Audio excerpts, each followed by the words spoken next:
উগ্র মেজাজ হলে তারা বলে আমার সাথে নাকি জিন আসছে। এমন আমার কিছু প্রমাণ আছে, আমাকে যে গতকালকে পিটা মারছে আমার বাবা হুজুরের কাছে যাওয়ার জন্য। এই যে তো আজকে আবার আমার স্বামী আমাকে বলে, আজকেও বলে আমাকে হুজুরের কাছে যাওয়ার জন্য, যে সে আবারও আজকে আমাকে দেখবে জিন আছে কিনা।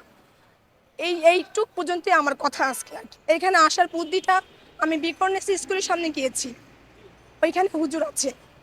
তো ওইখানে আমার বোন কল দিয়েছে, কল দেওয়ার পর একজন পাশে একটা লোক দাঁড়ায় শুনেছে আমার কথা, জিনের কথা। তা উনি বলছে কি আজকালকার যুগে কি আবার জিন আছে নাকি, এগুলো কেমন কথা, আপনি একটা কাজ করেন, আপনি একটু পুলিশের কাছে যান। আমি পুলিশের কাছেও গিয়েছি, পুলিশের সহযোগিতা নিয়েছি, কিন্তু তারা ভয় পায় না, ভয় পায় না। তখন উনি বললো যে আপনি ইয়ে করেন, তাহলে প্রেসের কাছে যান, ওনারা আপনাকে যথেষ্ট সহযোগিতা করবে।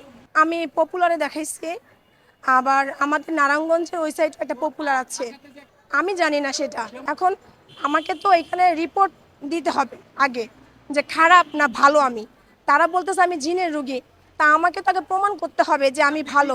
কি কি মানে সবার ভিতরে রাগ আছে, সবাই যে একদম সুস্থ মানুষের কথা বলবে তা না।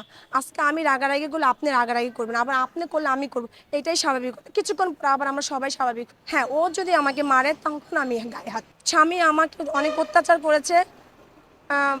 ওই যে পর্দার স্টান আছে, ওই স্টান দিয়ে আমার মাথায় আঘাত করাতে আমার অঝরে রক্ত পড়ে। আমি মিটফুট হাসপাতালেও ট্রিটমেন্ট নিয়েছি এবং পিজি হাসপাতালেও ট্রিটমেন্ট নিয়েছি। আমি আজকে 3 মাস ধরে থামাতে পারছি না এই কথা। পুরা ফ্যামিলি না, বর্তমানে আমার স্বামীই বলতেছে আমাকে বেশি, তার অত্যাচারে আমার বাবা অতিষ্ঠ হয়ে গেছে। দেখাইলে হয় কি না, চিলাচিলি করছি, বাবা আমাকে মেরেছে। হ্যাঁ, আমি শুধু দেখাইতে চাই আমার সাথে কোনো জিন নাই, আমার সাথে আমার আল্লাহ, আর পৃথিবীতে আছে মানুষ, আমার সাথে কেউ নাই।